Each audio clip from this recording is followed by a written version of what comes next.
Glastonbury, the only place on planet Earth where you can buy a vegan sausage roll, a crystal to align your brown eye, and a ticket to see a guy named DJ Druid all on the same street. It's like if Stonehenge and Burning Man had a baby, and then that baby dropped acid and started a YouTube channel. Wait, stop, holy Jeebus! Am I Glastonbury? I literally think I just described myself. Maybe I am Glastonbury? Well, yes, I might be, but also no. I am Ancient Swan, and thanks for coming. Are you watching? I hope so, because what I'm about to show you is going to blow your mind.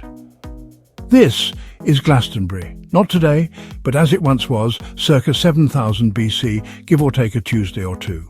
So let's start at the beginning, back when Glastonbury wasn't a town, but a soggy mess of marshes and reeds. The place was wetter than a prosty. You know what, actually? I'm not going to finish that joke. I just caught myself and have decided not everyone's going to find that as funny as I do. Never mind. And nevertheless, let's just say, this place was very wet because, you see, although modern-day Glastonbury Hill now sits almost 15 miles from the coast, surrounded by the Somerset levels, it was not always that way. Glastonbury Hill was once an island, and the hills that now overlook the valleys were once the peninsula you are looking at now.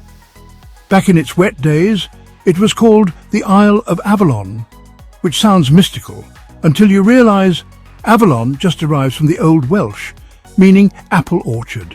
That's right, King Arthur's final resting place might have just been a glorified cider farm. Lo, the once and future king shall return right after this pint of scrumpy.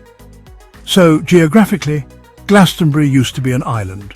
Not a cool Ibiza-style island with DJs and overpriced cocktails. No, more like an ancient Venice, if Venice were made of sheep and mud. Back in the olden days, what we now call the Somerset levels was once a giant bay leading to the sea. So back then, the town sat on a hill, surrounded by water and spiritual confusion. It was the perfect place to hallucinate a vision of the Virgin Mary, or mistake a cow for a Celtic god. Fun fact, and something I learned earlier while writing this script, but in Wales, and in their language that they've so proudly kept, Glastonbury is not called Glastonbury. In Welsh it is still called by its ancient name Ynys Ydryn, meaning Isle of Glass, or also Ynys yr Avalon, meaning the Isle of Avalon. So there you go. This is one of those examples where you can spot the ancient geography of a place just by the language of the people who have lived there since forever ago. And speaking of gods, Glastonbury is where every religion, cult and yoga instructor comes to party. It's got more energy than the Tesco's discount shelf on payday. The Christians say Joseph of Arimathea came here after the crucifixion, planted his staff in the ground and boom, a thorn tree grew, because nothing says divine miracle like aggressive landscaping. But then they would say that, wouldn't they? It's a very Christian thing to take all the religious sites and holidays that already existed and then rewrite their history to include their own particular sky daddy as well. It is a tale as old as time. Then there's the legend that Jesus himself visited Glastonbury as a teenager, which raises a lot of questions, like why would the Son of God take a gap year in England? Was he trying to find himself? Did he backpack through the Cotswolds and write moody psalms in a leather journal? Dear Dad, the locals are weird, the weather's crap. It rains a lot, but I have discovered a thing called cider. I may or may not be back in time for Armageddon. Peace out. Don't forget to feed the fish. Your favourite son, Jeebus. But it's not just Christianity that's staked a claim here. Oh no. The Druids were here first, probably tripping on mushrooms and inventing Stonehenge IKEA instructions. They believed Glastonbury Tor, the big hill with the tower on top, was a sacred site. Some say it's the heart chakra of the earth. Others say it's just a hill with a good view and terrible parking. Evidence shows that Glastonbury has been a pilgrimage site for many thousands of years, far into prehistory. The hill is mentioned often in Celtic mythology, especially in myths linked to King Arthur. Is this the Avalon of Arthurian legend? Ancient astronaut theorists say yes. My mum says no. The Tor itself is a geological oddity. It rises out of the flatlands like a spiritual zit, just begging to be popped by a pilgrim on a mission. And people climb it every year hoping to feel something. Anything. Some say they feel the energy of the ley lines, those invisible highways of mystical power that conveniently intersect wherever someone wants to open a crystal shop or an Asda. Today, the water has receded by a fair bit, and Glastonbury Tor now proudly sits almost 20 kilometres from the sea it once sat beside. And with the receding of the water came the arrival of the crystal shops. Glastonbury today is basically just 90% quartz. You can't throw a sandal without hitting someone selling moon-charged amethyst or dragon-blessed obsidian. It's like capitalism and paganism had a baby and named it Chakrakant. Glastonbury Tor is now topped with the medieval tower of St Michael's Church, but this isn't the first building to have been placed here. Evidence shows dozens of structures dating far back into antiquity. In fact, this wasn't even the first St Michael's Church either. The current brick monolith that we see today is what is left remaining of what itself was a rebuilt church. After the original wooden church was destroyed by an earthquake in 1275, and yes, you did just hear me right. An earthquake in England in 1275, yeah. I know, I had to take a double take at that one too, but there you go, the more you know. In many proud ways, and in the upkeeping of a 10,000-year-old ancient tradition, Glastonbury is still a pilgrimage site, not only for religion but also for music. The Glastonbury Festival, once a humble gathering of hippies and cows, is now a global mega event where you can listen to Oasis scream at you whilst you stand there fighting the existential dread brought on by the come down from last night's ecstasy-fueled rave. It's the only place where you can hear a shamanic drum circle at 10 a.m. and Skrillex at midnight and somehow both feel equally delightful. Or watch Beyoncé screech into a microphone while you stand ankle-deep in mud. Jeebus almighty, the mud! It's not just dirt, it's a rite of passage. You haven't truly experienced Glastonbury until you've lost a boot, your dignity, and possibly a small child in the swampy embrace of the festival grounds.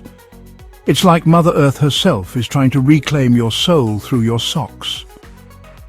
And now it's time for a true story. I did my Glastonbury pilgrimage way back in 2007, I think, or 2006, who knows.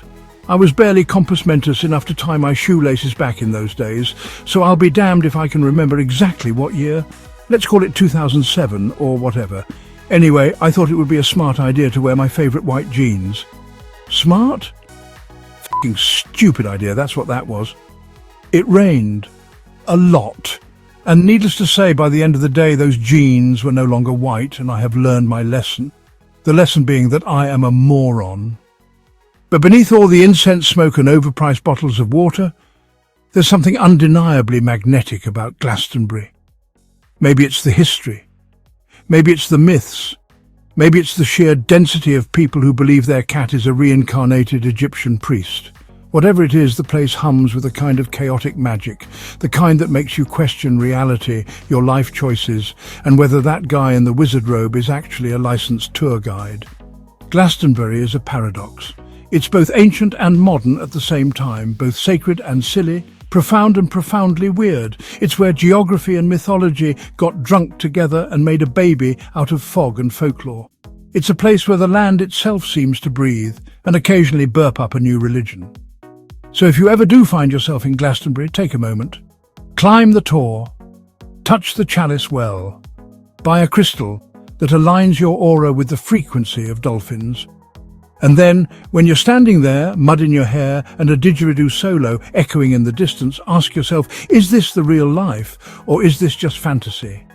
And also, while I'm sitting here thieving lines from famous songs, maybe you'll also ask yourself, how did I get here? Either way, you will leave the place as a changed human being. Enlightened? Maybe. Confused? Definitely. But hey, that's Glastonbury, where the ley lines cross, the myths never die, and the weird is just getting started. And have we learned anything today, fellow humans? I have. I've learned that the world is in constant motion, and the seaside weekend retreat you were thinking of buying may well find itself 50 miles inland in a few years' time, so may as well save your money and avoid the risk. Once a soggy marsh island, now a spiritual hotspot, Glastonbury also proves that if your land is inconvenient enough to reach, someone will eventually call it sacred. Bonus points if it has a hill that looks like a booby and very good in silhouette. I've also learned that apparently it's okay to stick sticks into the ground and grow trees, but only if you're important. Try that at your local park and you'll get fined by the council, not canonised. Invisible energy highways crisscrossing the earth? Sure. In Glastonbury, they're the reason your chakras are buffering and your third eye needs a firmware update. Just don't ask for scientific proof, ask for a £40 aura alignment instead. At the Glastonbury Festival, mud isn't a nuisance, it's a rite of passage. You haven't truly awakened until you've lost a boot, a tent, and your precious white jeans in a puddle that smells faintly of cow manure. In Glastonbury, the line between local eccentric and interdimensional shaman is thinner than my hairline. If someone tells you they're channeling King Arthur through a Spanish guitar, just nod and offer them something to drink. There may or may not be other things that I've learned, but I'm a little distracted by the J I may or may not be currently rolling. It's not my fault. Blame Glastonbury. Writing this script has put me right into that mood, man. And with that in mind, let me take half a minute's silence to enjoy the tunes for a wee bit.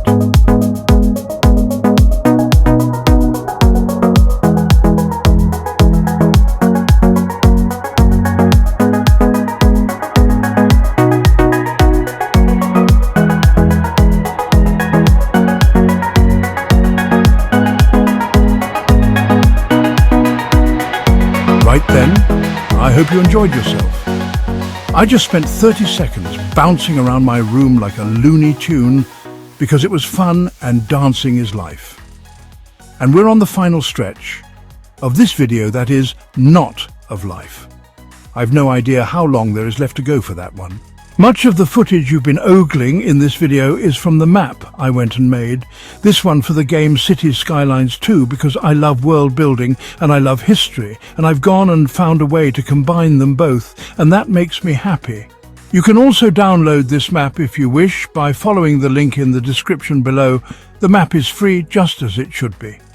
Let me also take another wee bit of time out of the video to remind you that according to people who know more than me, videos that are liked and subscribed do a lot better than those that aren't. And my views are pants. So if you have enjoyed anything here, please do help by absolutely touching that like and subscribe button very, very gently.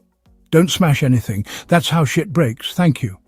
As for the map information, well, if you did want to build your city here and you'd like to know more before you do, then here it is. The map information cometh. Climate, -3 to 19 degrees Celsius. Buildable area, 79%. Outside connections, roads, rail, sea, air, power.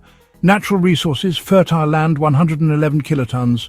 Trees, 36 kilotons. Ore, 72 kilotons.